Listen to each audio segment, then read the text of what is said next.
bersyukur sekali hari ini kita akan bersama-sama untuk beribadah dan juga merayakan Paskah. Nah, sebelum kita beribadah dan merayakan Paskah, Ibu mau mengajak semuanya untuk kita sama-sama nih ice breaking dulu gitu ya. Kita mau sama-sama ice breaking dulu. Jadi ice breakingnya ngapain gitu ya. Jadi kita bakal sama-sama sharing. Nah, seperti yang kalian tahu bahwa di grup kelas masing-masing sudah di-sharingkan ya, ada link. Selain link Zoom untuk ibadah hari ini, ada juga tuh link yang lain. Oke, nah silahkan semuanya, kita akan sama-sama ice breaking dulu gitu ya. Nah silahkan semuanya mengakses WhatsApp-nya gitu ya, terutama untuk grup kelasnya. Silahkan semuanya akses dulu. Kalau sudah, silahkan kalian pencet gitu ya, atau akses link yang tulisannya Mentimeter. Oke, silahkan akses atau pencet link yang bagian Mentimeter. Oke, kalau misalnya sudah gitu ya, nah di situ kalau misalnya ada tampilan nama gitu ya, kalian boleh isi nama, tapi kalau misalnya nama samaran boleh nggak Bu? Boleh, terserah gitu ya. Terserah mau isi nama kek, mau isi huruf kek, gitu ya.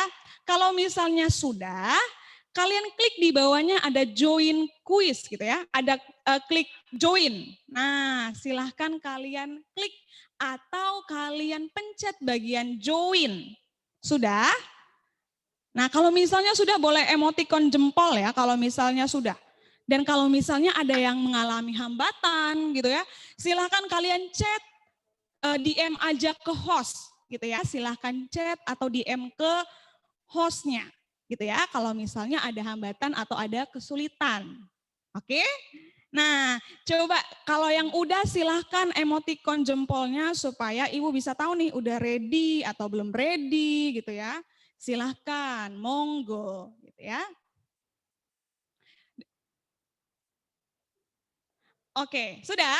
Nah, sudah siap semuanya? Oke, nah nanti gimana Bu cara kita ice breakingnya? Jadi nanti cara ice breakingnya adalah Ibu akan memberikan pertanyaan. Sudah, akan ada pertanyaan, silahkan kalian jawab. Bu, kalau saya jawab nama saya ketahuan dong. Enggak ada keterangan nama. Gitu. Jadi kamu enggak usah takut, enggak usah ragu. Silahkan menjawab pertanyaannya. Gitu ya. Jadi enggak usah ragu. Jawabnya sesuai konteks pertanyaannya aja gitu ya. Jadi apa yang kamu rasakan ya silahkan dituliskan gitu ya. Oke, kita siap ya. Untuk question one, waduh, nomor pertama. Oke, mari sama-sama kita tunggu ya. Ada beberapa kalau kita jauh gini kan jaringan ya selalu menjadi kendala utama, tapi nggak apa-apa. Oke, nah pertanyaan pertama silahkan. Di masa sekarang ini, apakah kamu merasa sukacita atau bahagia enggak? Gitu ya. Kira-kira di masa sekarang ini kamu merasa sukacita atau bahagia? Nah, di situ ada pilihannya. Kamu pilih kira-kira menurut kamu apa? Iya kah? B aja gitu ya, biasa aja atau tidak bahagia? Monggo silahkan dijawab sesuai apa yang kamu rasakan gitu ya, sesuai apa yang kamu rasa kan. Oke, Ibu penasaran juga nih, kira-kira di masa sekarang ini pada ngerasa sukacita atau bahagia enggak ya? Gitu. Bebas ya. Oke, Ibu akan menunggu kira-kira jawabannya apa. Mari sama-sama kita lihat. Oke.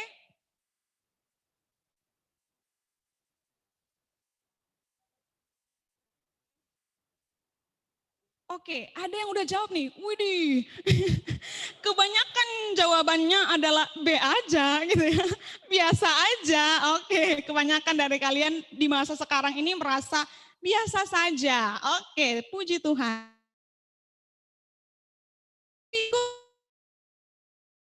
Sama-sama sharing ya. Pertanyaan berikutnya. Hal apa yang membuat kamu gitu ya eh, bersyukur atau merasa paling bahagia? Kira-kira merasa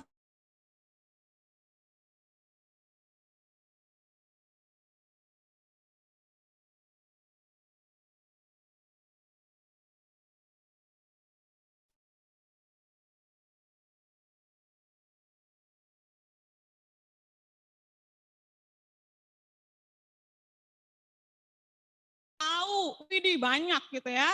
Ada yang jawab keluarga. Oke. Kali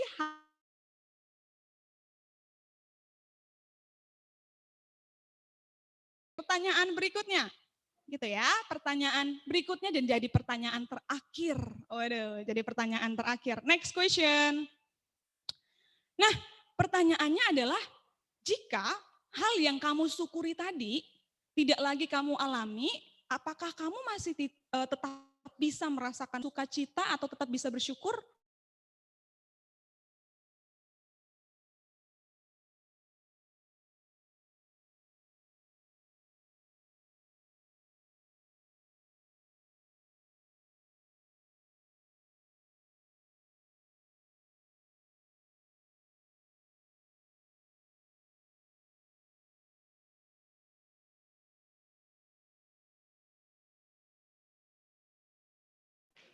Oke, ada yang jawabnya tidak, ada yang jawabnya mungkin. Ada yang jawabnya biasa aja, wih macam-macam ya. Ada yang jawabnya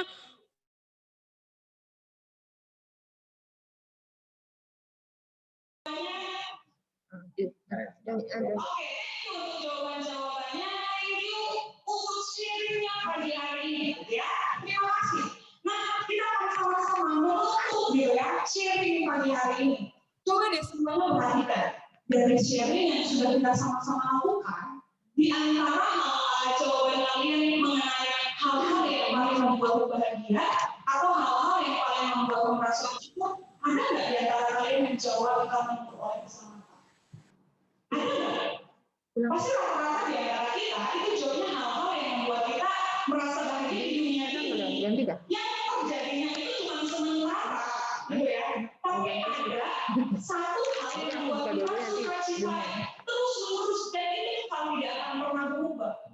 Yaitu sukacita bersama. Tuhan telah menebus kita. Ibu berharap melalui momen ini kita bisa sama-sama kembali merenung bagaimana kasih Tuhan kepada kita, bagaimana Tuhan begitu baik kepada kita. Mari sama-sama kita siapkan hati, kita ambil saat teduh kita mau sama-sama melihat kembali bagaimana Tuhan begitu mengasihi kita, bagaimana Ia mengorbankan dirinya untuk mati di atas kayu salib demi menebus kita. Mari sama-sama kita siapkan hati, kita kembali melakukan refleksi untuk melihat bagaimana kasih Tuhan.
Kita akan mulai ibadah kita pada pagi hari ini. Silahkan anak-anak menyalakan kameranya.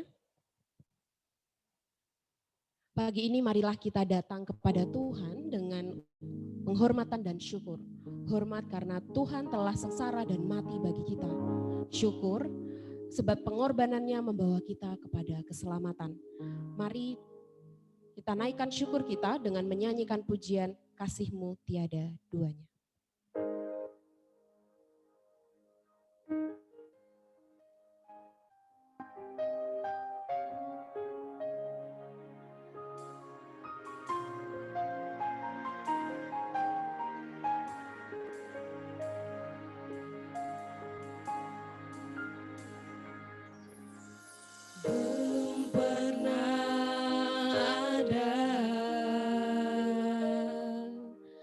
Kasih di dunia sanggup menerima diriku apa adanya selain kasih-Mu Yesus.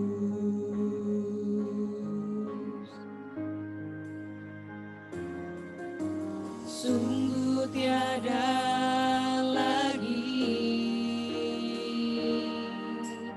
kasih seperti ini, sanggup mengubahkan hidupku menjadi baru selain kasih-Mu Yesus. Sama-sama kita katakan, Kau ku kagumi. Kau ku kagumi dalam hati, kasih-Mu tiada duanya. Sampai kini ku akui kasih-Mu tiada duanya.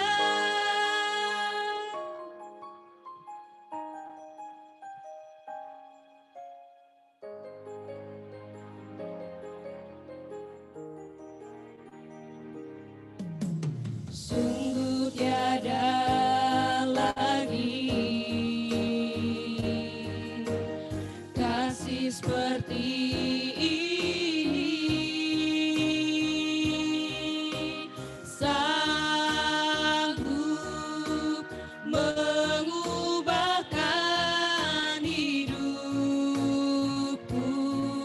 menjadi baru selain kasih-Mu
Untuk doa pembukaan, mohon dengan penuh kasih Evangelis Nurmala untuk sama-sama membawa kita di dalam doa pembukaan.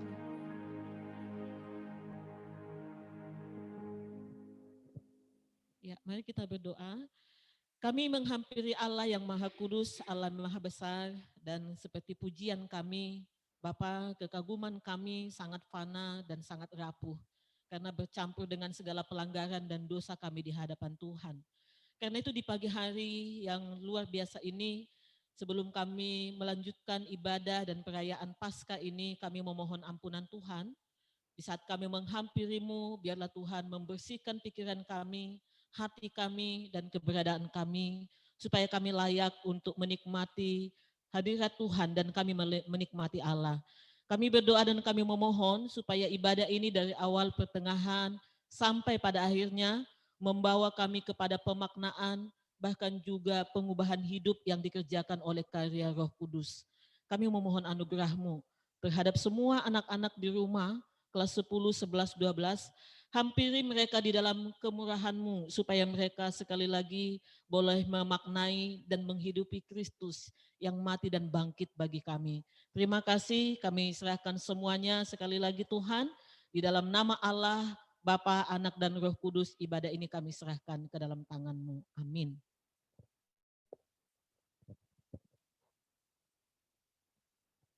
Anak-anak di rumah, kita bersyukur bahwa kita memiliki Allah yang begitu mengasihi kita. Ia telah menebus kita dari dosa-dosa kita melalui pengorbanannya. Mari sama-sama dengan penuh sukacita kita mau naikkan, dihapuskan dosaku.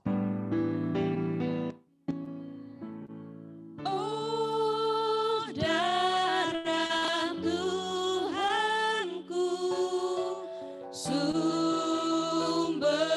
pembasuhku,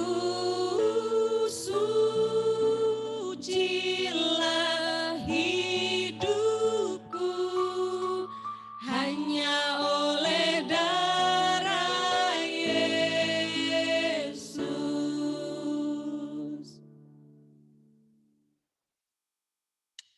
Mari dengan penuh sukacita kita sama-sama katakan, dihapuskan dosaku hanya oleh nama Yesus.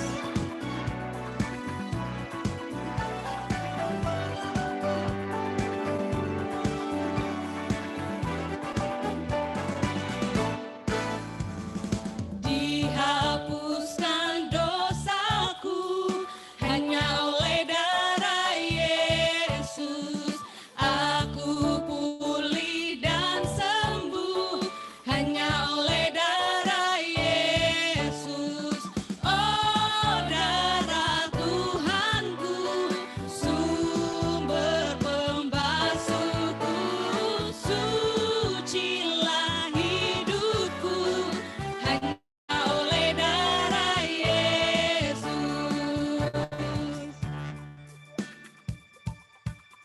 Sama-sama kita katakan, pengampunan dosaku hanya oleh darah Yesus. Pengampunan dosaku hanya oleh darah Yesus. Penyucian hidupku hanya oleh darah Yesus. Oh, darah Tuhanku, sumber pembasuhku, sucilah hidupku hanya oleh darah Yesus. Oh, darah Tuhanku, sumber pembasuhku, sucilah hidupku hanya oleh darah Yesus.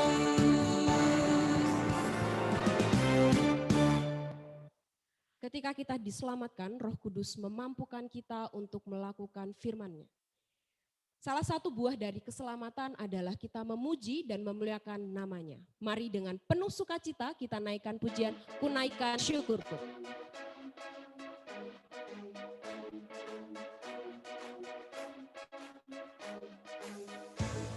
Itu besar, lebih kuat dari dosa, kasih yang menemukanku, selamatkan dan pulihkanku. Ku naikkan syukurku, ku tak akan berhenti memuji, meninggikan nama-Mu selalu, menari, memuliakan-Mu.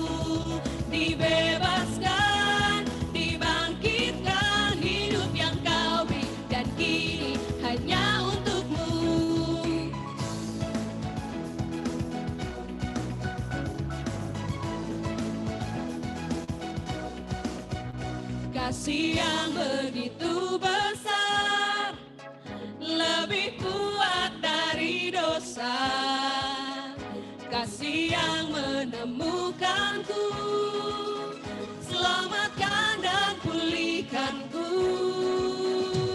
Ku naikkan syukurku, ku tak akan berhenti memuji, meninggikan namamu selalu, menari, memuliakanmu.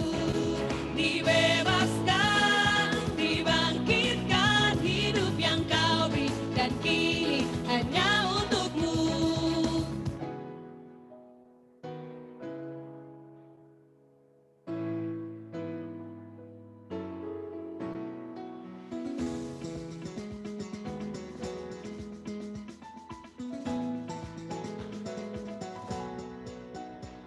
Ku naikkan syukurku,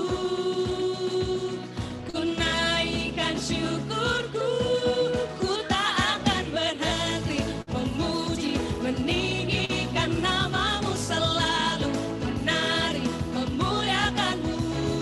Dibebaskan, dibangkitkan, hidup yang kau beri, dan kini hanya untukmu tak akan berhenti memuji, meninggikan namamu selalu, menari, memuliakanmu.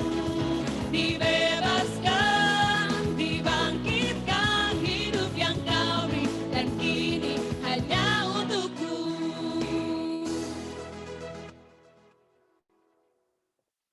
Mari bersama-sama kita akan mendengarkan firman Tuhan. Mari kita siapkan hati kita dan pikiran kita untuk mendengarkan firman-Nya. Mari kita naikkan pujian karena salib-Mu.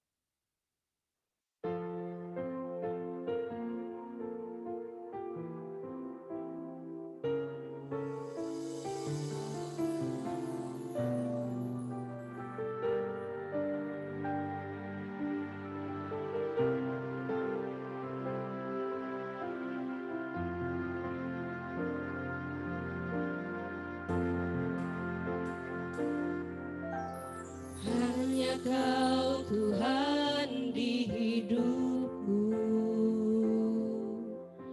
Kau berikan hidup yang baru. Darah-Mu menyucikan, pulihkan hatiku.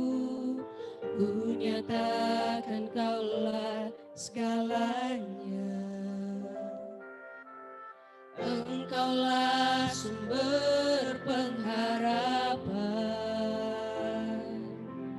kuasa-Mu sanggup menyembuhkan. Jiwaku pun berserah hanya kepadamu, Yesus, Kaulah segalanya. Sama-sama kita katakan, karena salib-Mu hidup. Karena salib-Mu ku hidup, karena salib-Mu ku menang. Engkau yang berkuasa, sanggup untuk melakukan mujizat-Mu di hidupku.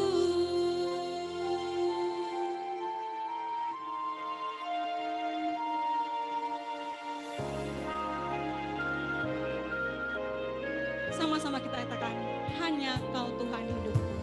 Hanya Kau Tuhan di hidupku,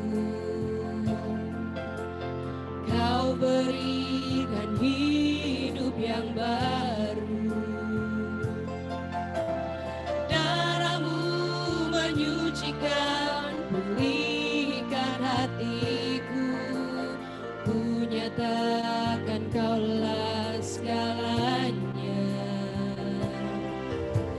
Engkaulah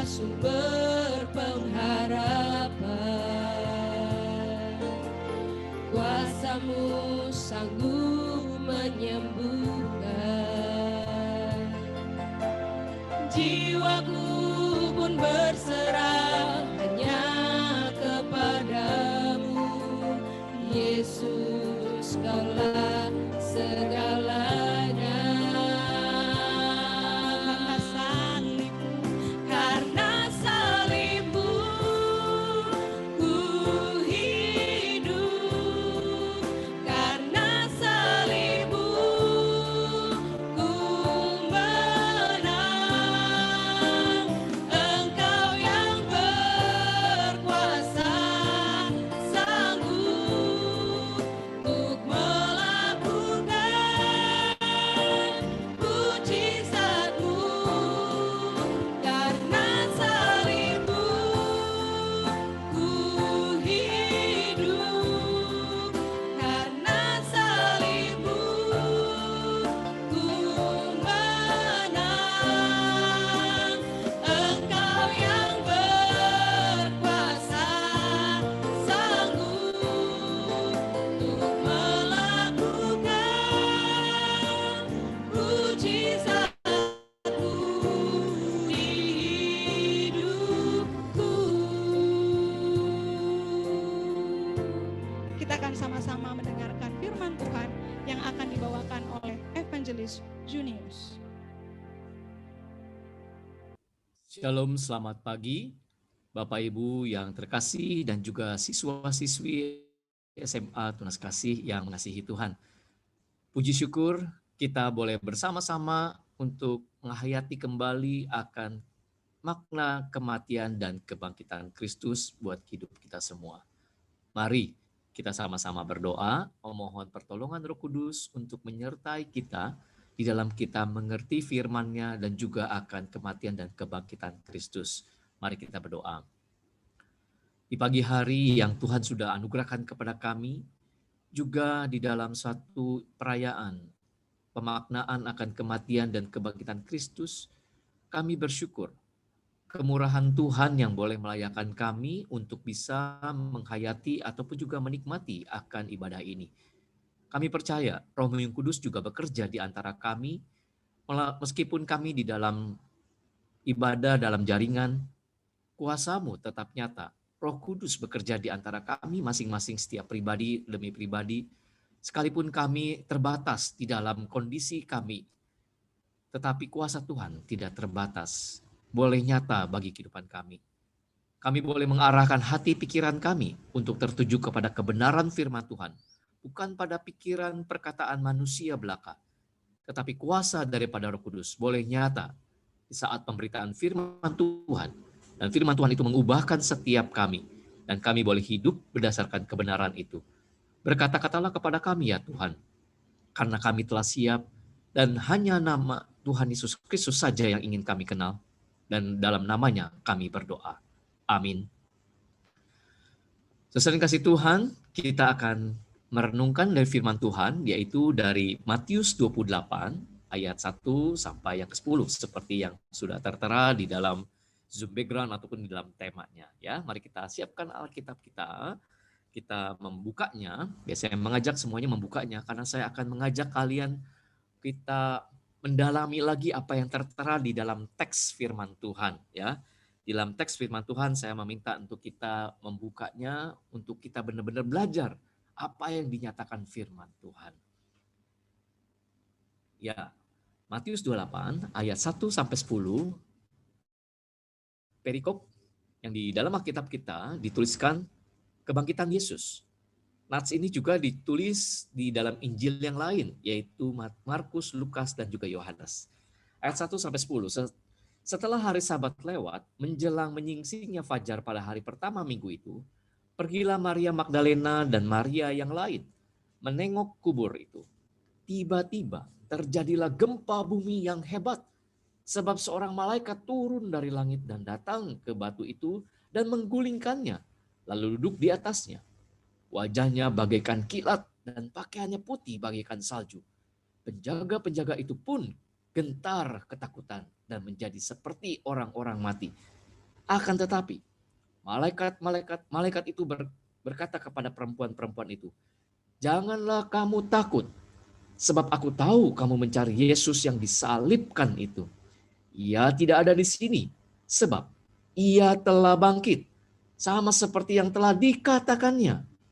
Mari, lihatlah tempat ia berbaring. Segeralah pergi dan katakan kepada murid-muridnya bahwa ia telah bangkit dari antara orang mati. Ia mendahului kamu ke Galilea.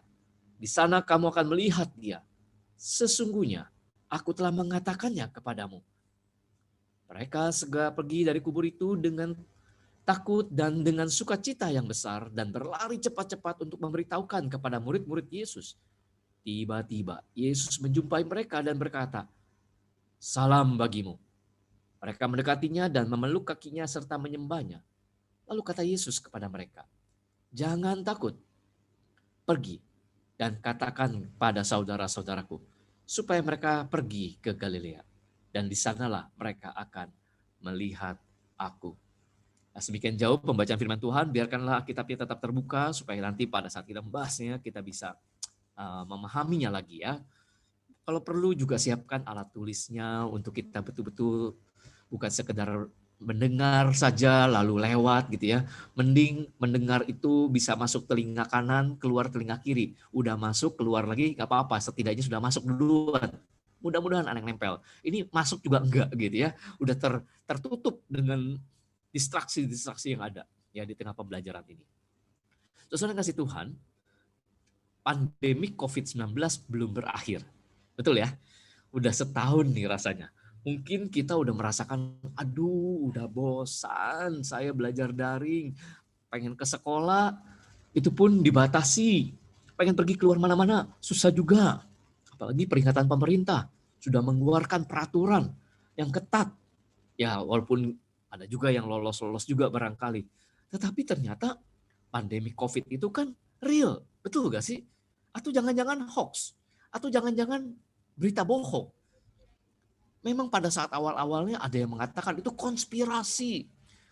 Seorang yang punya kuasa, punya modal untuk menciptakan virus itu merugikan sehingga demi keuntungan dia juga. Jadi merugikan orang lain yang menguntungkan dia. Apalagi pada saat muncul vaksinnya. Bahkan politisi di Indonesia aja mengatakan begitu. Saya tidak mau untuk divaksin karena ini pasti hitungannya duit dan keuntungan pihak tertentu. Wah, rame begitu ya. Tapi fakta yang tidak bisa dihindarkan, banyak yang meninggal dunia bukan? Meninggal dunianya kan nggak bohong-bohongan. Ya mohon maaf kalau di antara kalian juga ada kerabat, ada keluarga yang meninggal dunia oleh karena coronavirus ini. Itu real, bukan bohong-bohongan. Fakta, jelas ada. Kita menyaksikannya. Kita tahu, walaupun pada saat kita menjalaninya, kita rasanya, aduh kok gini ya gitu. Kita masih merasa sedikit lebih jauh dibandingkan COVID itu. Maksudnya begini saya katakan, beda situasinya kalau, mohon maaf ya, kalau misalkan saya mengatakan begini, di Tarakan terjadi badai siklon yang seperti di NTT. Semua merasakannya, semua mengalami penderitaannya. Baru merasakan, iya susah ini hidupnya. Tapi seolah-olah COVID ini merasakan, enggak, dia kan masih jauh, COVID itu kan gak kena saya, cuek aja. Walaupun pemerintah udah menetapkan dari awal 3M, memakai masker, rajin cuci tangan, dan juga menjauhi kerumunan gitu ya, menjaga jarak ya, ditambah lagi M yang ketiga begitu, keempat mobilitas ya, mengurangi mobilitas gitu ya, menjauhi kerumunan, M yang kelima. Wah, udah banyak tambahan MM-nya lagi begitu ya. Males-malesan barangkali M berikutnya boleh kalian tambahkan begitu ya. Males-malesan. Wah, itu rasanya udah deh gampang dilanggar. Beda sama bencana alam tadi. Kita mau tidak mau mengikutinya, kita merasakannya. Nah, saudara yang kasih Tuhan, kita seringkali punya sikap hidup seperti itu juga kepada Paskah. Sekali lagi, saya mengajak kita lihat situasinya dulu seperti apa yang kita alami. Kita seperti itu juga terhadap Paskah. Paskah seolah-olah itu satu cerita yang udah terlalu jauh, aku tidak merasakannya. Kalaupun ayat yang tadi kita baca, Maria Magdalena dan Maria yang lain merasakannya, aku tidak merasakannya. Aku tidak bisa mengerti seperti itu. Nah, ini yang terjadi di dalam iman Kristen. Sehingga seolah-olah kisah kebangkitan Kristus juga mitos. Sama mungkin mitosnya seperti ya cerita legenda. Saya kurang paham juga cerita legenda yang ada di Kalimantan itu apa, apalagi di Kalimantan Utara begitu ya. Misalkan contoh dah ya, di dalam pelajaran kalian sudah belajar tentang namanya Sangkuriang yang terjadi ada Tangkuban Perahu. Cerita dari Jawa Barat. Kalian tentu pernah belajar atau pernah tahu ceritanya barangkali waktu di SD, SMP, atau di SMA. Atau mungkin di sekolah nggak dikasih tahu tapi kalian tahu deh sumbernya. Bahwa ternyata Sangkuriang itu adalah anak dari Dayang Sumbi begitu ya. Dan ya dari seekor anjing, dan seekor anjing itu sebenarnya adalah pangeran yang dikutuk. Pokoknya Sangkuriang itu tertarik lagi sama mamanya dan karena marah, tidak disukai, tidak disetujui, lalu yang tadinya membuat perahu besar ditendang dan akhirnya menjadi gunung. Ya, background kita kan soalnya ada gunung gitu ya. Jadi seolah-olah itu mitos. Mana mungkin perahu kok jadi gunung gitu. Itu mitos, bohong. Dan memang cerita itu adalah cerita pengajaran yang bernuansa agama Hindu untuk mengajarkan tentang sikap moral. Jadi sepertinya mitos dan juga dongeng, tapi punya pengajaran moral. Nah, saudara yang kasih Tuhan, bicara tentang Kristus yang mati lalu bangkit, bukan dongeng, bukan mitos, bukan juga untuk kepentingan moral. Agama Kristen atau iman Kristen bukan sekedar membahas moral, saudara yang kasih Tuhan. Dia adalah fakta yang jelas sekali ada hidup dan nyata kematian dan kebangkitannya. Dan fakta itu bukan sekedar fakta yang menjadi sejarah yang tidak hidup. Sejarah yang cuma masuk museum. Sejarah yang cuma masuk di dalam tulisan. Tidak. Kenapa dikatakan begitu? Nah, kita saksikan atau kita pelajari dalam Alkitab yang kita miliki ini. Nah, saudara yang kasih Tuhan, mari kita lihat fakta ajaib saat kematian Kristus. Saya sebutkan itu ya. Fakta ajaib saat kematian Kristus. Apa itu fakta ajaib kematian Kristus? Nah, saya baru share screen-nya, tapi saya tidak selalu share screen ya supaya kalian bisa menyimaknya dengan baik. Di sini tuliskan bahwa fakta ajaib saat kematian Kristus ada satu kejadian yang disaksikan banyak orang dan tidak terjadi sebelum-sebelumnya, bahkan dianggap biasa saja. Mari kita lihat, saya tampilkan beberapa fakta-fakta ini dalam Alkitab juga. Yang pertama, Kristus kan mulai disalibkan hari Jumat jam 9 pagi. Atau mulai mendapatkan penderitaannya 9 pagi. Sampai saat jam 12 siang, nah kalian lihat di dalam Injil Matius yang tadi kita baca ayat 28, ini ayat 27-nya. Ya tertera juga di dalam Markus dan juga Lukas. Ya. Dan yang menariknya, ini sebelum saya tambahkan lagi, yang menarik ya, cerita tentang kelahiran Kristus itu cuma 2 Injil mencatatnya, Matius dan juga Lukas. Tetapi cerita ataupun kisah tentang Yesus yang menderita, mati, bangkit, 4 Injil menuliskannya. Berarti tema atau inti utama iman Kristen terletak pada kematian dan kebangkitan Kristus. Itulah Injil. Jadi Injil bukan bicara tentang Natal. Justru Injil bicara tentang kematian dan kebangkitan Kristus. Dan iman Kristen, disitulah kekuatannya. Nah kita lihat fakta, 3 jam kegelapan melanda itu jam 12 siang, bukan 12 malam. Kalau jam 12 dini hari, nggak perlu disebut kegelapan ya, udah memang pantas itu gelap. Ya kan? Logis, Anda anak-anak SMA. Belajar logika, udah berpikir kritis. Coba pikirkan, 3 jam melanda. Kalau gerhana matahari nggak sampai setengah jam. 15 menit juga kelamaan. Kalau gerhana matahari. Di sepanjang sejarah di dalam ilmu astronomi, belum pernah ada kegelapan selama 3 jam.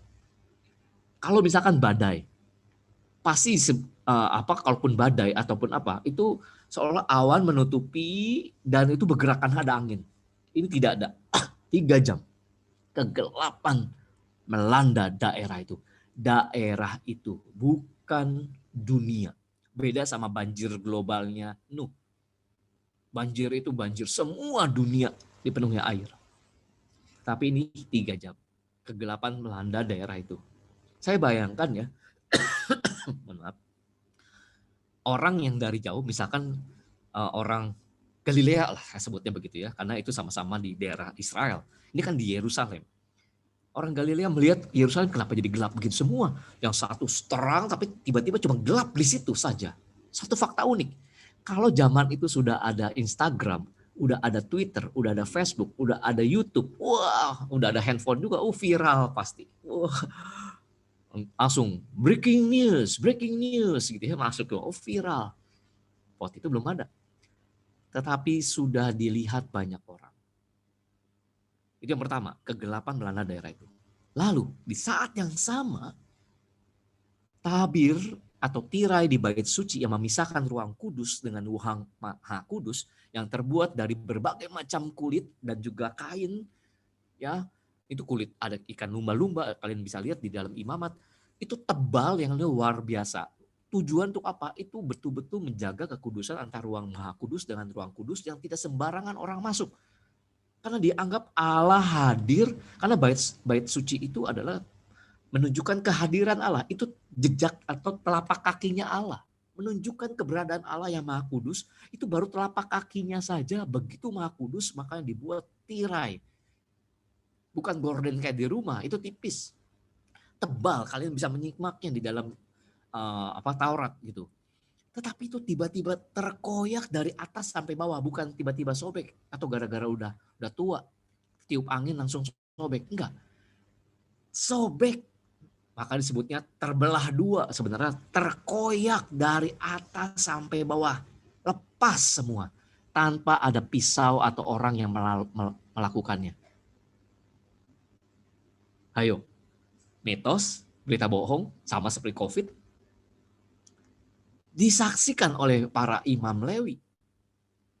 Dicatat lagi dalam Injil Matius yang kita tadi baca ayat 28, pasal 28-nya ayat 27-nya, pasal 27-nya. Gempa bumi dan bukit-bukit batu terbelah. Gempa bumi dan bukit-bukit batu terbelah, bayangkan.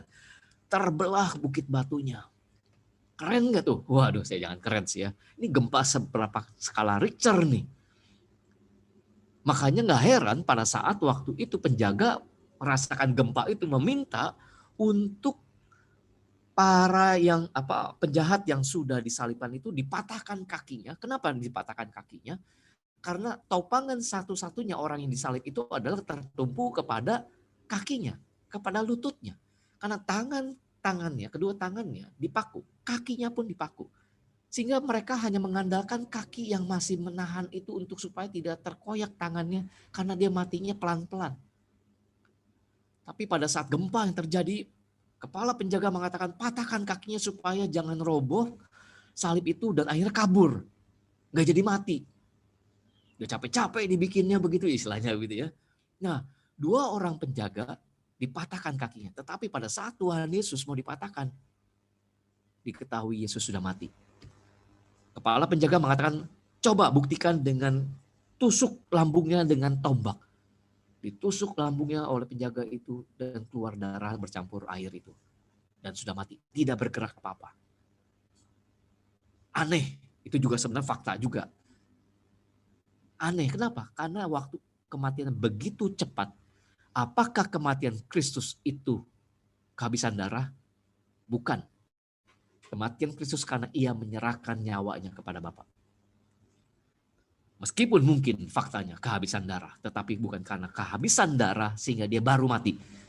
Tidak, karena ia mengatakan, kepadamulah kuserahkan nyawaku, baru mati.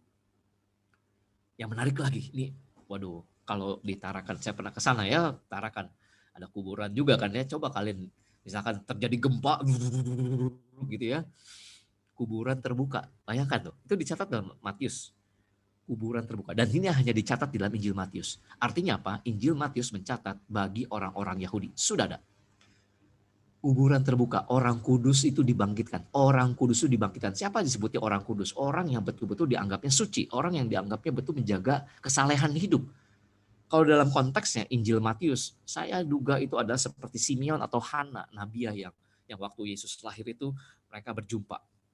Pada saat Yesus mau disunat di hari ke-8 itu, mereka berjumpa begitu ya. Dan itulah yang tertulis. Mungkin saya duga ini mungkin, karena tidak ditulis siapa aja yang keluar. Dan menariknya pada saat Yesus bangkit, jadi waktu Yesus mati, kuburan terbuka, kuburan orang-orang kudus saja. Dan saat Yesus bangkit, mereka keluar dari kubur. Lalu menampakkan diri di kota. Coba, ini fakta apa? Coba tambahkan semua, gabungkan semua fakta-fakta itu saat kematian Kristus. Mungkin saat ini kalian baru tahu, oh iya ya, baru menyadari. Ternyata dalam Alkitab, balik lagi kepada kisah atau fenomena yang kita hadapi kejadian saat ini. Kita merasakan masih jauh, oke. Atau seperti tadi di awal ibadah ini, Bu Mona mengatakan bagaimana keadaannya dengan Mentimeter, B aja, biasa aja. Iya, kematian Kristus, kebangkitan Kristus memang sungguh amat luar biasa, tetapi mungkin kita bisa mengalami kehidupan kita biasa saja.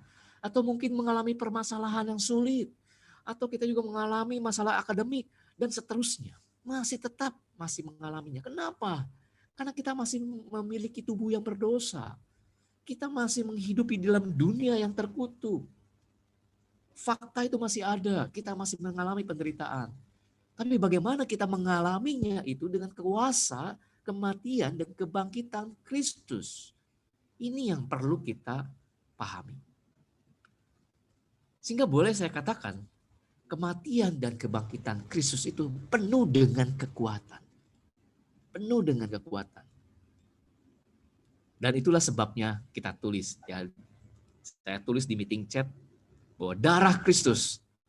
Oh, tadi kita nyanyikan karena salibmu, ya, ku hidup gitu ya. Tetapi ini juga because of blood. Apa itu blood? Di meeting chat saya tulis blood. Because love of Christ overcome our debt. Karena kasih Kristus mengalahkan atau membayar hutang-hutang kita. Jadi saat kematiannya terjadi fenomena yang sungguh ajaib. Bagaimana saat kebangkitan Kristus dan saat kebangkitan Kristus itu juga ada fakta-fakta yang mengikutinya. Saat kebangkitan dan setelah kebangkitan ada satu fakta lagi yang begitu luar biasa. Apa itu?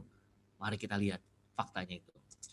Jadi saat dan setelah kebangkitan Kristus itu ada apa? Tadi ayat yang kita baca, Matius 28 ayat 2. Kalau tadi di Matius 27 saat kematian, itu cuma ada gempa bumi dan bukit batu terbelah. Tetapi di Matius 28 saat kebangkitan Kristus ditambahkan keterangan. Gempa bumi yang hebat. Lebih lagi. Jadi dalam waktu yang berdekatan gempa bumi 2 kali dialami daerah itu. Gempa bumi dialami daerah itu. Ini satu hal yang luar biasa.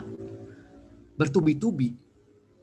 Kejadian apa ini? Bukankah kebanyakan orang Indonesia apalagi ya? Ya orang timur, nggak hanya orang timur juga sebenarnya orang-orang barat juga begitu ya. Ada fenomena alam, pasti mikir ini ada apa ini ada apa ini, ada sesuatu apa ini. Kalau mereka menghubungkan dengan agamanya, pasti ini Allah sedang marah. Pasti Allah tentang akan jadi ada satu dewa atau ada satu kekuatan apa ini begitu. Ya. Tapi gempa bumi yang hebat terjadi. Lalu dicatat tadi di dalam Matius 28 ternyata ada apa? Ada malaikat yang datang seperti petir. Dan ini subuh-subuh. Kalau kemarin siang-siang, yang ini subuh-subuh. Ada petir, celeger. Tapi petirnya bukan suasana mendung begitu ya. Tapi petir dan itu adalah malaikat. Ya, malaikat dan banyak penjaga masih menjaga kuburan. Kenapa ada banyak penjaga? Dan penjaga ini bukan penjaga yang anak-anak begitu ya, ataupun yang biasa aja. Karena para imam sudah meminta Pilatus, kerajaan Romawi, untuk meminta menjaga kuburan Tuhan Yesus. Dan kuburan Tuhan Yesus itu hanya kuburan itu aja yang ada karena memang emergency. Kuburan baru yang dibeli oleh Yusuf Arimatea untuk menaruh Tuhan itu sementara. Sementara loh, ini bukan tempat yang permanen, sementara dulu. Karena nanti akan dibawa mungkin ke Galilea atau gimana. Karena besoknya adalah Paskah, hari Sabat. Jadi hari Jumat sore jam 6 lewat itu udah hari Sabat. Makanya pada saat Yesus mati jam 3 itu diturunkan, segera dikuburkan. Dan ditutup di dalam batu, dan batu itu batu besar.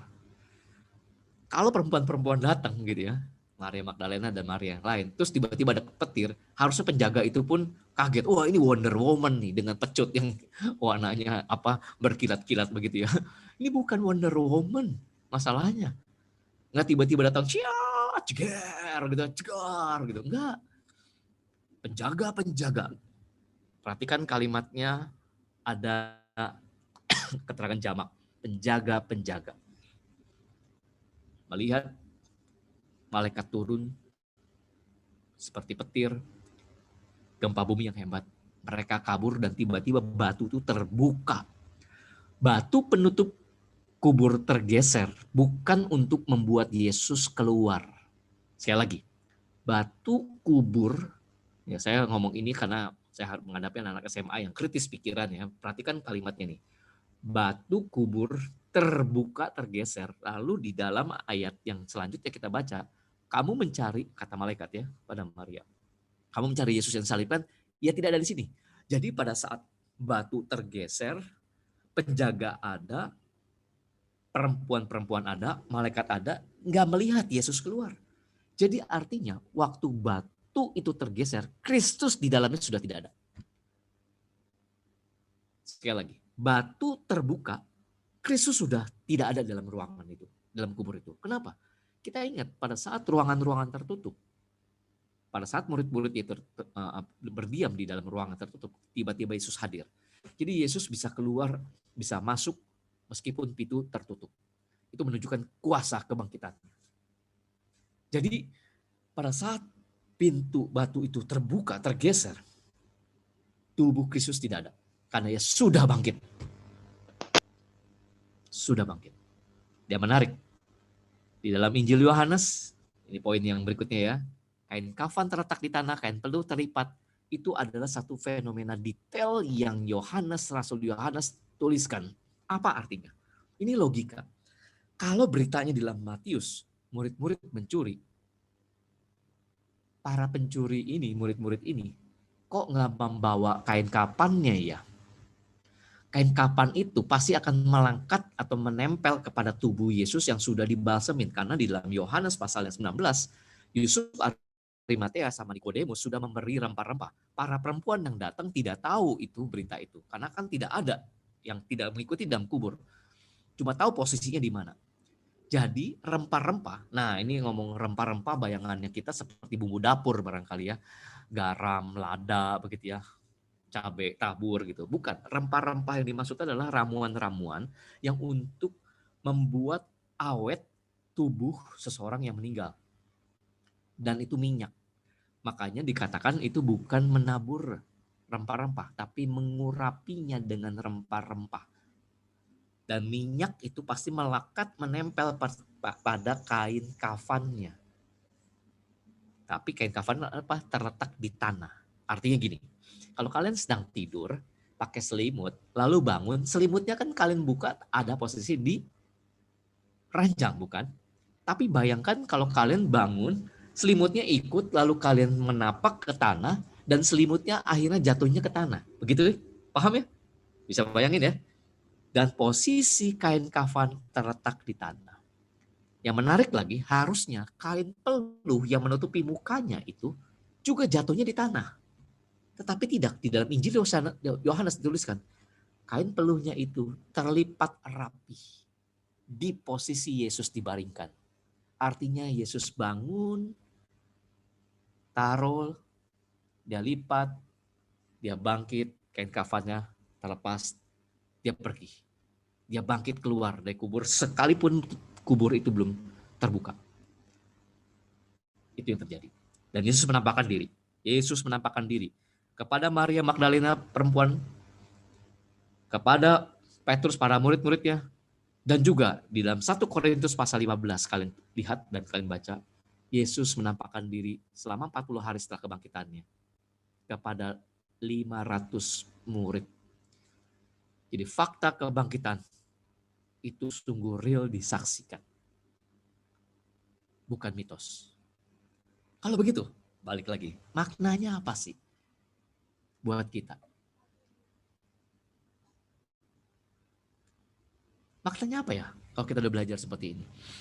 Kalau ada kejadian kematian Kristus yang begitu luar biasa. Kalau kebangkitan Kristus juga ada satu kejadian yang sangat luar biasa. Apa ya maknanya? Kita lihat seperti respons centurion atau kepala penjaga, yaitu Yesus disalibkan. Dia mengatakan, sungguh ia ini anak Allah. Sungguh ia ini anak Allah. Dan itu yang harus menjadi respons kita. Kalau kita cuma merayakan Paskah, cuman perayaan-perayaannya tanpa kepada maknanya, apalagi digantikan dengan telur Paskah. Ya memang itu menandakan kehidupan, tapi telur Paskah itu waktu kita buka itu ada ayamnya istilahnya gitu, ada telurnya yang di dalamnya. Tapi ini enggak, pada saat kubur dibuka tidak ada Kristus lagi di situ. Itulah yang disebabkan apa itu yang malaikat katakan, ia tidak ada di sini. Lalu bagaimana responsnya? Nah, respons kita jangan seperti Maria Magdalena yang disebutkan oleh malaikat. Saya bacakan lagi di dalamnya. Ayatnya yang kelima, ya. Ayatnya yang kelima, Matius 28 ayat yang kelima. Akan tetapi malaikat itu berkata kepada perempuan-perempuan itu, janganlah kamu takut, sebab aku tahu kamu mencari Yesus yang disalibkan itu. Jangan-jangan kita masih mencari Yesus yang disalibkan, Yesus yang mati, Yesus yang tidak bermakna kematiannya dan kebangkitannya. Kita masih hidup di dalam hal itu. Ia tidak ada di sini. Artinya ia sudah bangkit dan kuasa kebangkitannya sungguh luar biasa. Dan ini yang menyadari. Yang harusnya kita hidup seperti ini.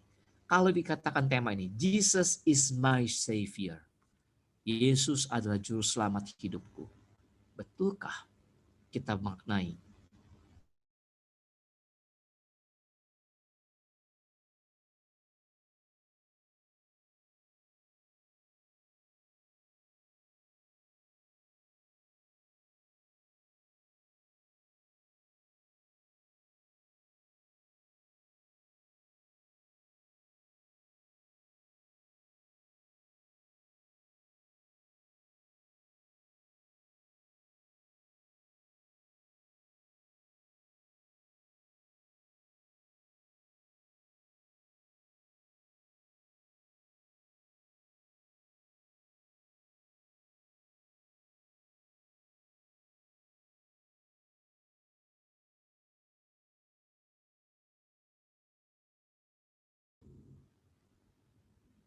Mohon maaf, terputus ya. Ini koneksinya kurang baik. Oke, baik lagi ya. Jadi kemarin mengikuti ibadah secara dalam jaringan, rekan waktu di seminari, anaknya usia 5,5 tahun meninggal dunia oleh karena penyakit yang aneh yang cuma ada di Indonesia saat ini, cuma satu-satunya itu aja. Sampai udah didiagnosis oleh dokter dari Jerman, dari mana, sampai di RSCM itu boleh dikatakan berdiskusi para dokter ini. Ini penyakit apa? Sudah cukup lama menderitanya. Yang menarik adalah, saya pun terharu gitu ya. Bapaknya ini, ya rekan kami ini memposting rekaman satu saat di mana anaknya ini pernah mengatakan ada tugas sekolah minggu itu. Sampai direkam. Bilangnya begini, jangan takut, percaya saja. Dengan wajah yang begitu tulusnya, dengan sukacitanya, padahal penyakit itu ada. Jangan takut, percaya ya, diulang-ulang terus sama bapaknya. Dan waktu bapaknya juga memberikan satu testimoni kepada jemaat yang hadir. Menjadi satu kekuatan bahwa anak ini sungguh ada di dalam Kristus. Anak kecil yang mungkin belum bisa mengerti seperti kalian yang SMA, yang sudah banyak belajar, berpikir kritis, menilai segala sesuatu, memberi keputusan segala sesuatu. Tapi kalau bicara tentang Jesus is my Savior, sungguh real di dalam hidupmu, sekalipun hidupmu susah. Yesus nyata kebangkitannya.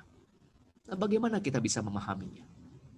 Untuk memahami bahwa Kristus sungguh nyata, sungguh hidup. Berdasarkan pembacaan yang kita sudah baca tadi, saya membuat akronimnya untuk bisa memahami, yaitu saksi. Karena dalam Matius pasal 28 ayat 16 sampai 20 kita diminta oleh Kristus untuk pergi menjadi murid. Apa itu saksi? Saya singkat seperti ini. Saksi, S-nya, sadari kalau kita orang berdosa. Sadari kita orang berdosa. Yang artinya apa? Kita tidak mampu untuk mengatasi dosa saya sendiri. Sama seperti Maria juga tidak mampu untuk melihat Yesus yang bangkit. Nggak mampu. Seperti juga ada mata yang tertutup itu oleh karena apa? Dalam Injil Yohanes dituliskan ada sesuatu yang menutupinya gitu. Sehingga tidak mengenali. Atau di dalam Lukas juga ada 2 murid yang tidak bisa mengenali Tuhan Yesus. Akui saya orang berdosa. Akui kita orang yang terbatas. Akui kita punya kelemahan. Sadari, kalian jangan terlalu sombong. Wah, saya punya kekayaan oleh orang tua saya. Oh, saya pintar akademiknya. Nilai saya semua 10. Kalau guru bisa kasih lebih, itu mungkin kasih lebihnya lebih dari 10 barangkali. Dapat nilainya 15 barangkali atau 20 barangkali begitu. Yang lain 10, saya 15 atau 20 atau 100, benar-benar 100 dari skala 10. Akui saya orang berdosa. Lalu yang kedua, akui dosamu, dosa yang spesifik yang selama ini kau masih lakukan. Banyak dosa memang dalam kehidupan kita, tapi akui, berani untuk betul-betul menyadari, oh saya ini bermasalah dalam hal ini. Untuk bisa memaknai kebangkitan Kristus. Mengartikan kematian Kristus yang darahnya sudah betul-betul mahal itu. Menyucikan dosa saya. Akui dosamu. Dan akui bahwa Kristus sungguh bangkit dan hidup. Bukan mitos. Karena itu sudah disaksikan banyak orang. Dan kalau tadi malaikat juga mengatakan, ia tidak ada di sini, ayat yang ke-6. Sebab ia telah bangkit sama seperti yang telah dikatakannya. Kebangkitan Kristus bukan tiba-tiba cerita yang baru muncul kemudian. Enggak. Kristus pernah ngomong berulang-ulang kepada para murid. Tapi murid-murid nggak ngerti karena orientasinya masih kepada Kristus yang mau jadi raja. Real raja orang Israel. Mengalahkan Romawi. Mereka tidak sadar punya keterbatasan hal itu. Mengakui harusnya kepada apa yang dinyatakan Kristus. Dan Kristus sungguh bangkit. Kita setia pada kebenaran firman Tuhan. Rajin gak baca firman Tuhan? Jangan-jangan dari kaum rebahan yang mungkin main game terus. Mungkin juga nonton film Korea terus. Mungkin tidur terus, gravitasi bumi semakin kuat terutama di ranjang. Apalagi jam-jam tertentu, jam pagi. Waduh, susah bangun banget karena gravitasi buminya begitu luar biasa. 10 kali lipat lebih berat. Dan terakhir I-nya, ikuti jalan salib Kristus. Artinya apa? Artinya penderitaan Kristus sungguh nyata ada. Penderitaan Kristus sungguh nyata. Oleh karena itu, saya tutup renungan ini dengan satu kalimat yang seperti ini. Di mana ada kasih yang dinyatakan. Sekali lagi, di mana ada kasih yang dinyatakan bagi Kristus. Sama seperti Maria Magdalena. Kalau kalian menyelidiki, siapa sih Maria Magdalena? Maria Magdalena yang dicatat dalam Injil Matius itu adalah seorang perempuan dari kota Magdala di daerah Galilea, ya, yang kerasukan setan 7 setan. Kata 7 apa spesifik jumlahnya 7 bisa jadi, tetapi setidaknya itu adalah angka yang sempurna juga. Mungkin kerasukan setan yang begitu luar biasa hebat. Di Matius juga ada seseorang ataupun 2 orang yang kerasukan setan laki-laki 6.000 atau legion, 1 legiun. 6.000 setan, oh banyak juga ya. Tapi ini 7 iblis disebutkan, 7 iblis. Dan diusir setan oleh karena Kristus itu. Lalu apa yang terjadi? Perempuan itu sejak diusir melayani Yesus setia. Karena ia sadar dirinya berdosa. Makanya dia pagi-pagi benar dia datang ke kuburan. Mengurapi Tuhannya yang udah mati itu. Dia menganggapnya itu guru yang dia kagumi. Pada saat dia datang ke sana, malaikat mengatakan, kamu masih mencari Yesus yang disalibkan, yang mati itu? Oh enggak ada. Kalau kamu mencari Yesus yang disalibkan, salah alamat. Kalaupun salah alamat dan alamatnya benar nanti, berarti itu salah. Karena Kristus adalah bangkit. Justru dengan demikian, ia segera berlari dengan segera. Dikatakan dengan takut dan sukacita. Kenapa? Karena perlu menunjukkan kasih kepada Kristus. Akan tercipta kesetiaan yang teguh kepadanya. Sekalipun hidup kita susah. Kematian, kemiskinan, tidak diterima di perguruan tinggi, mungkin kelas 12 nanti pengennya ke perguruan tinggi negeri terima. God is good all the time. All the time, God is good. Kristus, Allah selalu baik, sekalipun yang kita alami tidak baik. Oleh karenanya kita punya tekad hati yang bulat untuk terus melekat kepadanya, sama seperti Maria yang berlari menceritakan kepada murid-muridnya, ia sudah bangkit. Yang menarik, pada saat ia merasakan kebangkitan Kristus, ia semakin sungguh untuk mengenal Kristus. Disitulah akan ada anugerah sarana pengetahuan.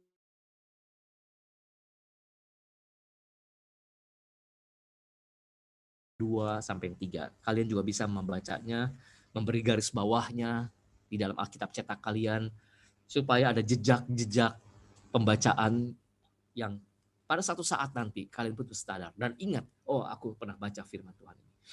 Hosea, setelah kitab Daniel ya, perjanjian lama. Hosea pasal yang ke-6 ayat 2-3. Ia akan menghidupkan kita sesudah 2 hari. Pada hari yang ketiga, ia akan membangkitkan kita. Dan kita akan hidup di hadapannya. Marilah kita mengenal dan berusaha sungguh-sungguh mengenal Tuhan. Ia pasti muncul seperti fajar. Ia akan datang kepada kita seperti hujan. Seperti hujan pada akhir musim ia mengairi bumi. Sebab dia hidup. Akan ada hari esok. Seperti fajar yang cerah, yang merekah, yang memberikan kesegaran, yang memberikan kepastian, yang memberikan semangat. Demikianlah kalau kita mengatakan Jesus is my Savior. Siswa-siswi yang dikasihi Tuhan, Bapak Ibu Guru yang juga mengasihi Tuhan. Kalau Yesus sudah nyata kematian dan kebangkitannya, masihkah kita percaya kepada yang lain?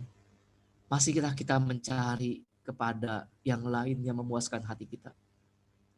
Apakah kita masih menganggap Yesus jauh? Apakah kita masih menganggap kisah Yesus hanya mitos, legenda biasa yang tidak punya makna? Dan banyak orang-orang yang sudah mati menjadi saksi. Bukti-buktinya pun daripada tokoh-tokoh sejarah di dalam dunia ini pun beda sekali. Kalaupun ada tokoh-tokoh agama yang menunjukkan bahwa ada satu perbuatan, tapi saksi mata yang melihat dan merasakan langsung jauh lebih besar jumlahnya dibandingkan mereka. Kristus sungguh nyata. Mari kita sama-sama memaknai Paskah kali ini dengan terus menghayati dan terus mengasihi Kristus. Semakin mengasihi, kiranya Tuhan Kristus yang dimuliakan. Amin. Saya mengajak kita semua berdoa saat ini. Mengambil sikap, merenungkan kembali dengan bertanya, sejauh mana saya sudah mengenal Kristus? Sejauh mana saya sudah mengasihi Kristus. Sadar kalau kita orang yang berdosa. Beranikah kita mengakui dosa kepada Kristus? Kalau Kristus sungguh bangkit dan hidup, maukah kita setia kepadanya dengan terus menikmati firman-Nya, dengan terus berjalin relasi dengannya. Mari kita sungguh-sungguh menyerahkan hidupan kita pada Tuhan. Setiap pribadi saat ini berdoa dalam hati, menghayati akan pemberitaan firman Tuhan dan kematian kebangkitan Kristus bagi hidup. Bapa yang di surga, hamba-Mu sudah berhenti berbicara. Kiranya Roh Kudus yang bekerja di dalam hati setiap anak-anak-Mu di saat ini. Sehingga kami betul-betul diubahkan. Hati kami betul-betul diarahkan, dijadikan baru. Bahwa kematian dan kebangkitan Kristus sungguh memberikan hidup yang kemenangan. Sekalipun kami masih dalam dunia yang terkutuk. Dunia yang penuh dengan dosa, keterbatasan, penderitaan, malapetaka. Tetapi kami, oleh karena ada Kristus yang bangkit, Kristus yang hidup, yang memberikan kekuatan kepada kami. Terima kasih Tuhan. Terpujilah nama Tuhan kami, Yesus Kristus, Juru Selamat kami yang hidup. Amin.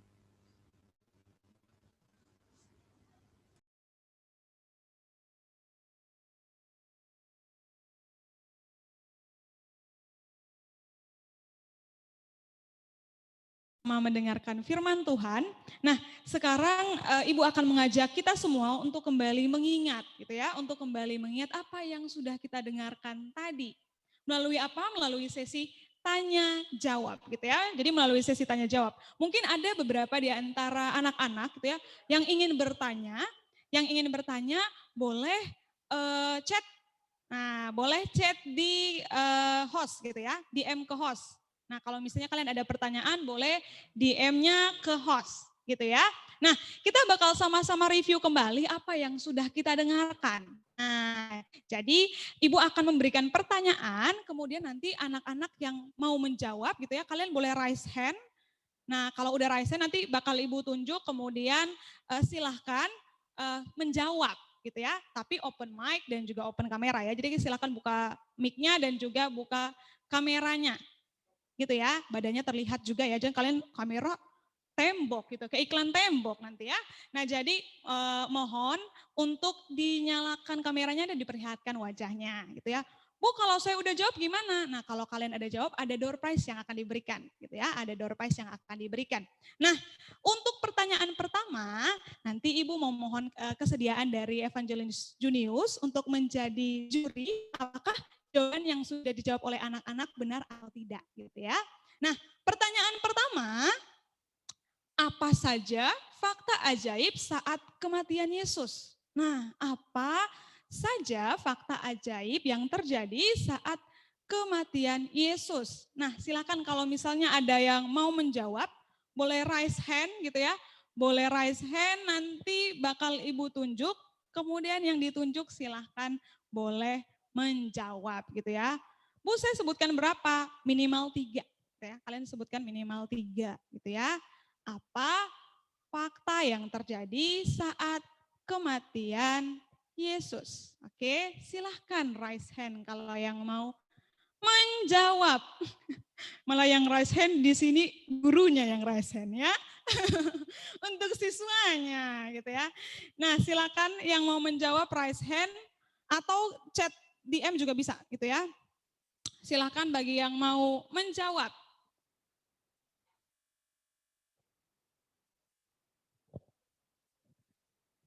Widi.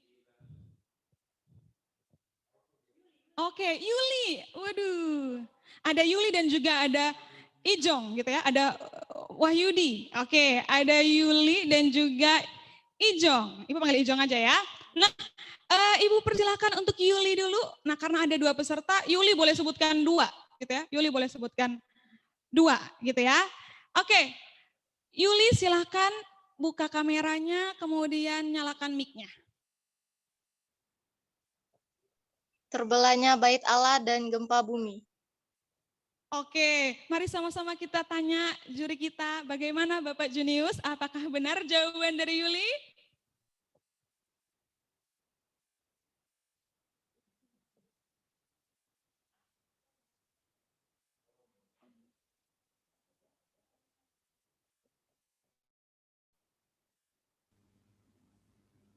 Mohon maaf, sepertinya jaringan saya bermasalah lagi sih ini saat ini ya, udah 2 kali. Baik. Hilang terus. Bapak, tadi Yuli sudah menjawab. Yuli boleh diulangi lagi jawabannya, Nak? Terbelahnya bait Allah dan gempa bumi. Kurang tepat, karena bait Allahnya tidak belah. Oke, terima kasih Yuli sudah menjawab. Bagus. Next berikutnya Ijong. Oke, Ijong, silakan open mic, open kamera. Apa jawabannya? Terima kasih. Jawabannya kalau nggak salah tabir bait suci terbelah 2 dari atas sampai ke bawah. Sama bukit-bukit batu terbelah, sama terjadi gempa bumi. Ya. Oke, terima kasih Ijong. Kita tanya kepada juri kita, Bapak Junius, apakah benar Bapak? Saya ngasihnya ada 4 fakta yang dijawab tadi oleh siapa? Wahyu, siapa namanya? Wahyudi, Pak. Wahyudi. Baru dia dapat 50 deh. Oke, terima kasih. Terima kasih, Ijong. Nah, berikutnya ada lagi yang mau menjawab? Oh, ada.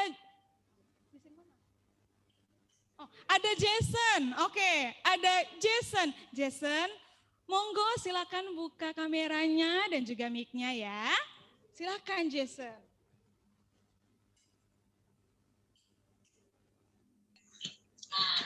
Wait.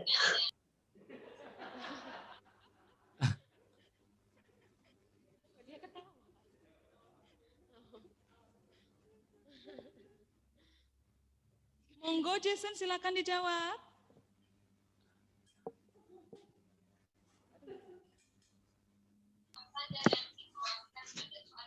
Munculnya murka Bapa. Murka Bapak. Astaga.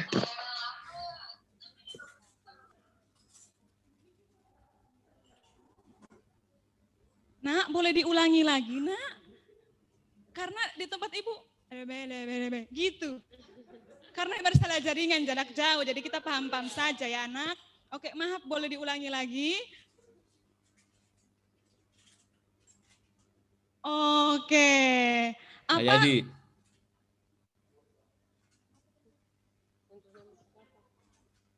Baik, Bapak tadi jawabannya dari Jason, munculnya murka Bapak. Apakah benar Bapak Junius? Memang benar itu ada murka Bapa, tapi bukan itu yang saya katakan tadi. Oke, terima kasih Jason sudah berpartisipasi, tetap good.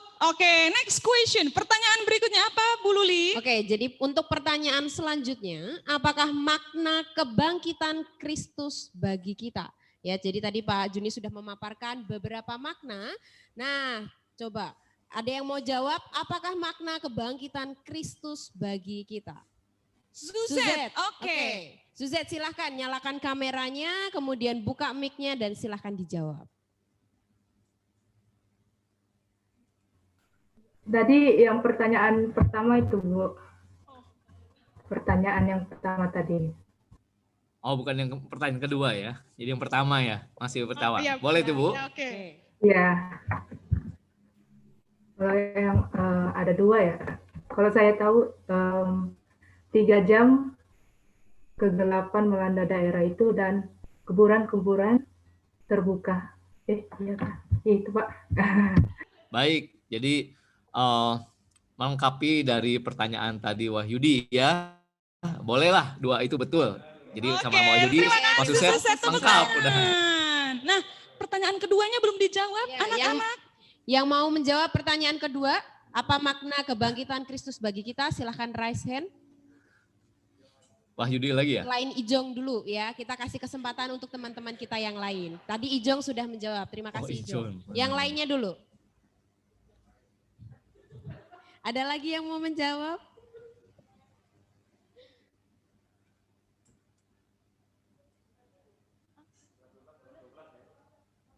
Kelas 12, kesempatan kalian. Mumpung manfaatkan gitu ya. Kelas 12 boleh ya, sangat amat boleh.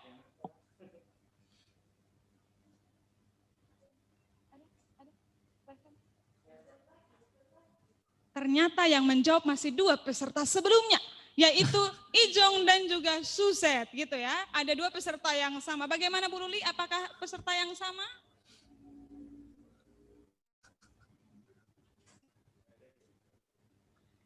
Oke, ada yang raise hand? Yang lain? Kelas 12, jangan cuma diem-diem nak. Ya, diem-diem nanti kalian tidur lagi kan. Ini langsung wali kelasnya yang bilang lagi. Kelas 12, ibu mah pasti gitu. Ibu perhatikan ya dari layar. Kelas 12, ibu mah. Ongko mungkin, ongko. Biar ngantuk ongko, mana ongko?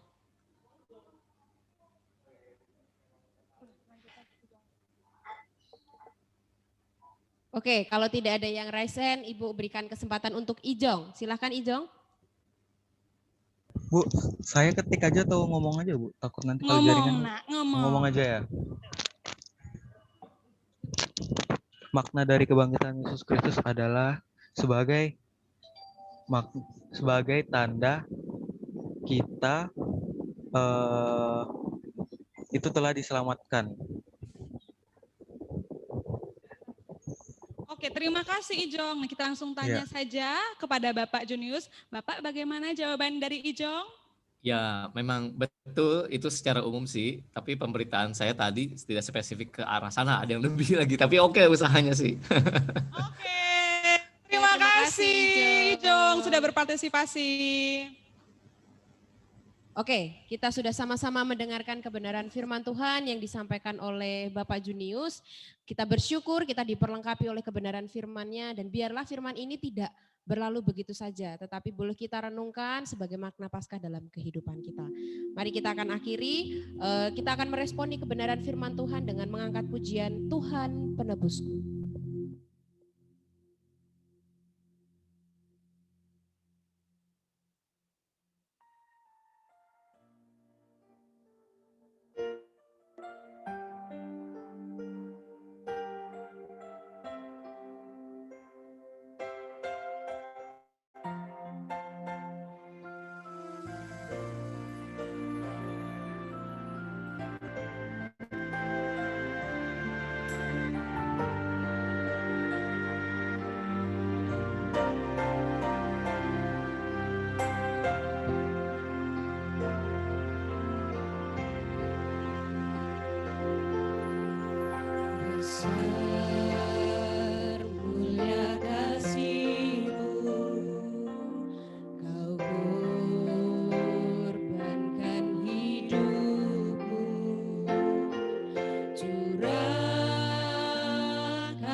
Menyucikan dan menebus hidupku.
doksologi, doa penutup dan doa berkat akan dibawakan oleh Evangelis Yohanes.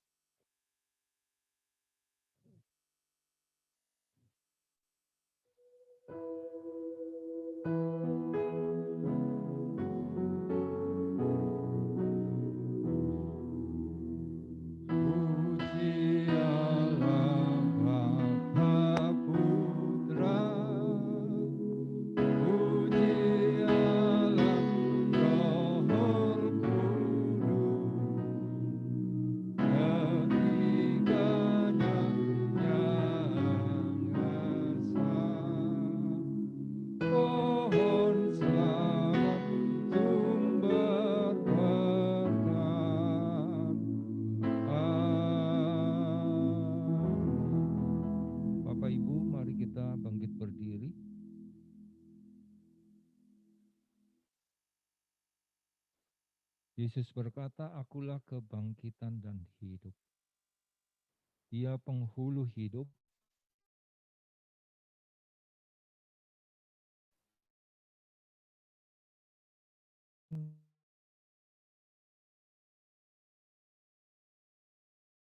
Percayalah kepada Dia yang membawa kita kepada keselamatan kekal di sorga. Jadikan Yesus sebagai juru selamat pribadimu. Pulanglah dan terimalah berkat daripada Tuhan. Tuhan memberkati engkau dan melindungi engkau. Tuhan menyinari engkau dengan wajah-Nya dan memberi engkau kasih karunia. Tuhan menghadapkan wajah-Nya kepadamu dan memberi engkau damai sejahtera. Sekarang ini sampai Maranatha, bahkan sampai selama-lamanya. Amin.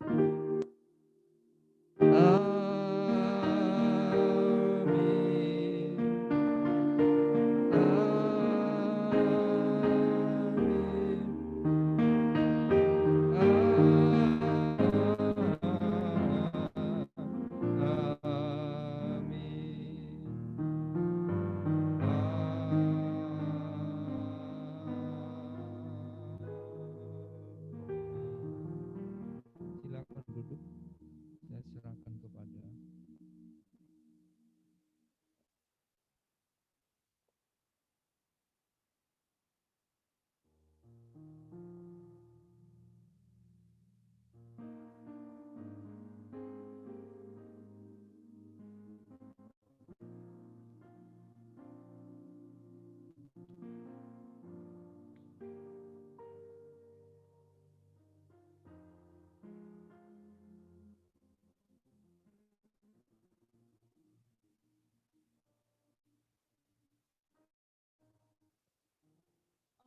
Nah, kita akan sama-sama mengakhiri ibadah kita, tapi sebelum itu kita akan foto bersama dulu.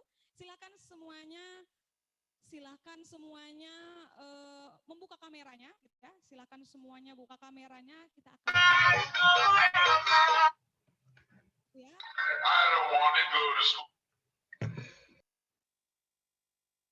Oke, kita akan foto bersama. Oke, hitungan ketiga ya. Silakan berbenah-benah dulu, rambutnya dirapikan gitu ya. Membuka kameranya gitu ya. Kita akan foto bersama untuk slide pertama ya. Slide pertama hitungannya yang ketiga. Slide pertama hitungan yang ketiga. 1, 2, 3. Oke, next slide. Oke. Slide berikutnya. Hitungan ketiga ya, hitungan ketiga.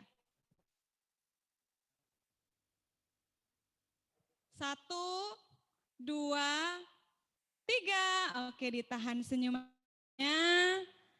Oke, bagus. Nah, ada slide berikutnya. Sekarang yang slide berikutnya tetap senyum ya. Hitungan ketiga.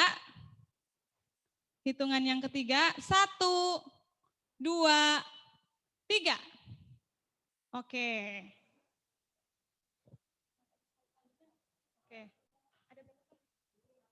Oke, ini ada 5 slide ya. Masih ada nih slide selanjutnya, oke? Banyak nih, bagus gitu ya. Nah, slide berikutnya, hitungan ketiga ya. 1, 2, 3.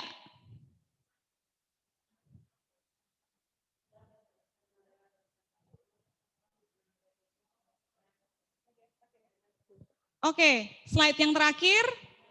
Nah, slide yang terakhir. Masih ada Michael, Valen, siapa lagi yang belum nyalakan kamera? Gloria. Reinhard, silahkan nyalakan kameranya. Tony. Tony, Gloria, Reinhard, Michael. Oh, Selfie, silahkan nyalakan kameranya. Kalista, Claritza, silahkan nyalakan kameranya. Kevin. Claudia juga silahkan nyalakan kameranya. Oke, hitungan ketiga ya, yang terakhir. 1, 2, 3. Oke, terima kasih. Nah, kita akan sama-sama mendengarkan ucapan terima kasih yang akan dibawakan oleh Bapak Anto.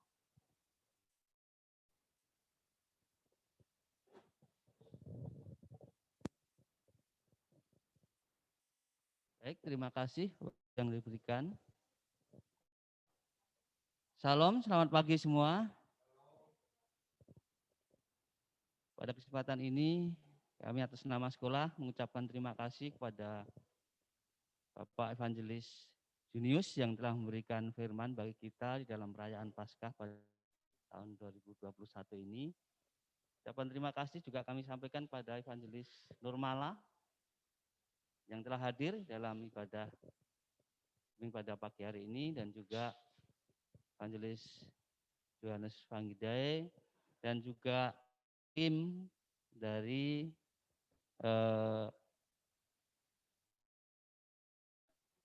dan juga kerohanian, tidak akan sebutkan satu-satu. Terima kasih, ibadah berjalan dengan baik yang telah dipersiapkan untuk beberapa hari ini, walaupun ya begitu kesibukannya untuk ya habis kita melaksanakan ujian sekolah untuk kelas 12, tetapi masih waktu itu sampai malam kalau nggak salah informasi yang kami terima. Jadi kemarin sore juga begitu sibuk posting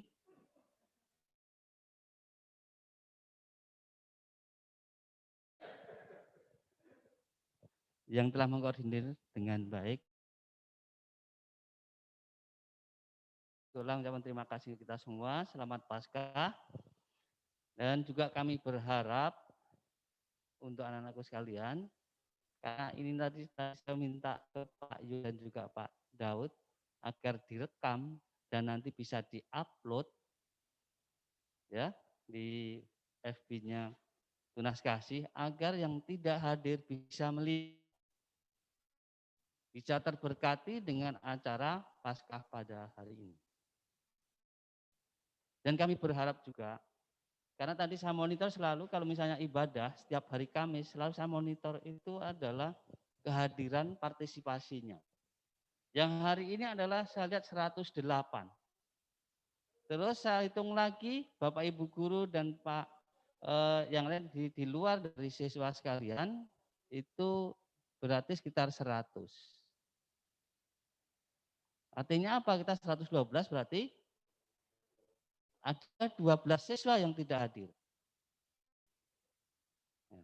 Inilah yang perlu menjadi informasi dan juga evaluasi kita bersama. Nanti tolong teman-temannya informasikan yang nggak bisa hadir, yang itu ibadah pada hari ini bisa melihat atau menonton lewat YouTube ya, nanti akan di-upload. Dan kami berharap juga menjadi evaluasi kita bersama bahwa nanti Pak Yu selaku koordinator kerohanian dan juga Ibu Wali kelas untuk selalu mengevaluasi bahwa kita sebagai orang Kristen adalah kita memperingati Paskah pada hari ini tentunya sia-sia. Ketika kebangkitan Kristus tidak ada apa-apanya, kita tidak berubah dari hal-hal yang lama. baru. Jadi sudah jelas tadi disampaikan Evangelis Junius bahwa kita untuk memaknai dari peringatan Paskah pada pagi hari ini. Jadi bukan hanya menjadi rutinitas maupun seremoni untuk perayaan Paskah, tetapi kita bisa sebagai orang Kristen memaknai dari arti dan makna Paskah itu sendiri. Tentu kalau kita lihat kemarin adalah 21 April itu adalah Hari Kartini. Tentunya kalau saya lihat dari kebangkitan Kristus adalah Ibu Kartini itu menginspirasi dari Paskah. Ya. Slogannya Ibu Kartini apa? Habis gelap terbitlah terang. Jadi dari kegelapan dosa kita menjadi anak Tuhan sudah ditebus melalui kebangkitan Kristus. Nah, kita sebagai orang Kristen ya anak-anakku sekalian, kalau kita aja beribadah nggak mau, bagaimana akan kita menerima makna dari kebangkitan atau penebusan yang sudah dilakukan oleh Tuhan kita Yesus Kristus. Jadi yang anak-anak yang selalu ya saya amati adalah anak-anak berapa anak itu yang selalu tidak hadir dalam ibadah. Tiap hari Kamis begitu. Ini menjadi evaluasi bagi kita semua ya. Itu yang pertama. Kemudian yang kedua, sesudah session ini ya, sudah ibadah ini nanti akan dilakukan tes AQ ya, tes AQ yang dilakukan oleh kerjasama SMA Kristen Tunas Kasih dengan Universitas Bunda Mulia Jakarta. Jadi akan dites itu dari kelas 10 sampai kelas 12. Gunanya apa? Ketika kita mengikuti tes ini, kalian akan mengetahui minat dan bakat dan juga kemampuannya, ranknya seberapa sih IQ saya misalnya seperti itu. Jadi akan diukur. Nanti ada rekodnya juga, nanti akan di-print. Jadi alangkah ruginya anak-anak yang tidak hadir. Ya, jadi nanti akan terekod. Kemarin sudah saya konfirmasi juga ke UBM bahwa nanti kalian akan diabsen melalui link. Jadi itulah yang hadir berarti yang ikut tes. Yang enggak hadir berarti tidak ikut tes.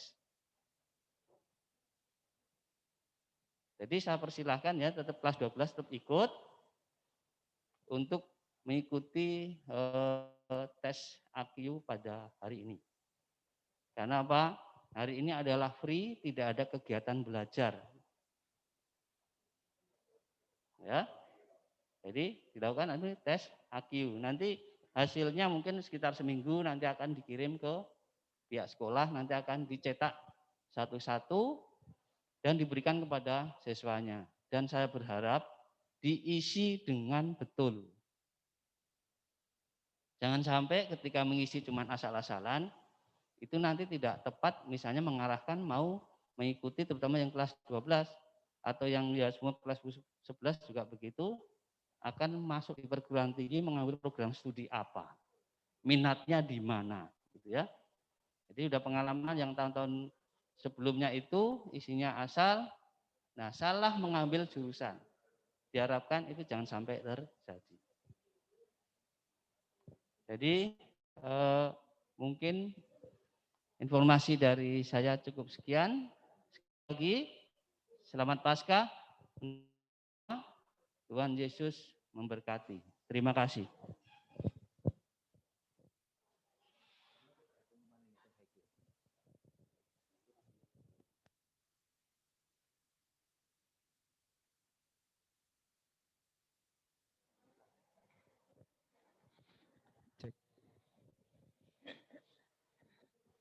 Oke, terima kasih. Melanjutkan pengumuman dari Bapak Kepala Sekolah sesuai dengan informasi tadi bahwa hari ini akan ada kegiatan tes IQ dari Universitas Bunda Mulia dari Pak Alvin. Waktu dan tempat serta pelaksanaannya kami serahkan sepenuhnya langsung di-handle oleh pihak UBM. Untuk Pak Alvin atau dari pihak UBM boleh nanti menyalakan mikrofonnya. Terima kasih. Terima kasih Bapak. Oke, halo selamat pagi semuanya teman-teman. Shalom Bapak-Bapak dan Ibu guru sekalian. Selamat pagi juga, Shalom juga buat teman-teman dari SMA Tunas Kasih Tarakan, kelas 10, kelas 11, dan kelas 12.